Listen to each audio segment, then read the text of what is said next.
สนา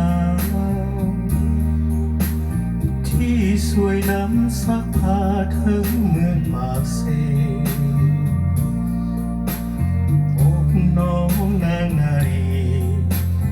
น้ำแท้มีเสน่ห์ดังจิตใจน้ำเซและดวงดอกไม้พบกุหลาบกลิ่นหอมของเมืองปากเซอายเฝ้าลงทุ่มเทพักจนหมดใจน้องเจ้าจงสงสารหอมฮักบานไม้จากถ้าน้องควันใจขอให้เปลี่ยนสีขอวอนฟ้าหยาดฝนสุ่มสำไว้เพื่อหดส่งดวงใจได้ซื่นสุขี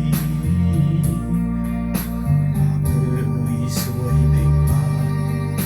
ในอุทยานของสีเจ้าเป็นกุลสตรีที่งามวิไล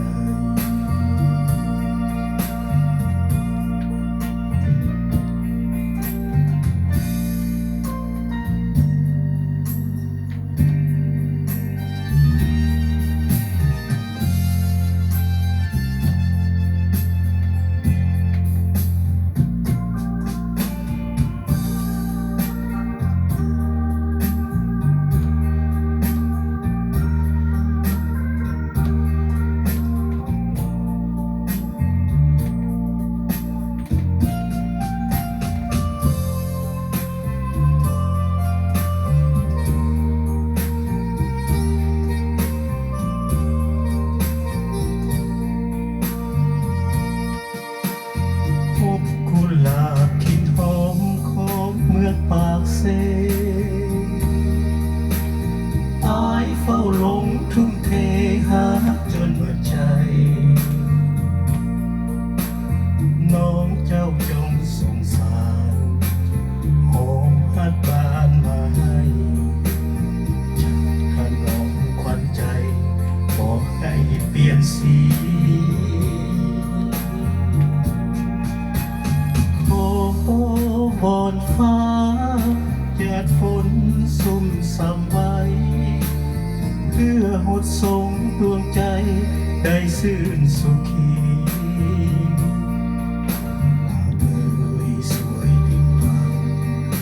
ในอุทยานของสีเจ้าเป็นกุลสตรีที่งามวิไล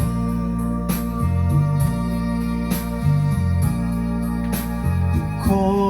วอนฟ้าหยาดฝนสุ่มสำไว้เพื่อหดส่งดวงใจได้ซื่นสุขี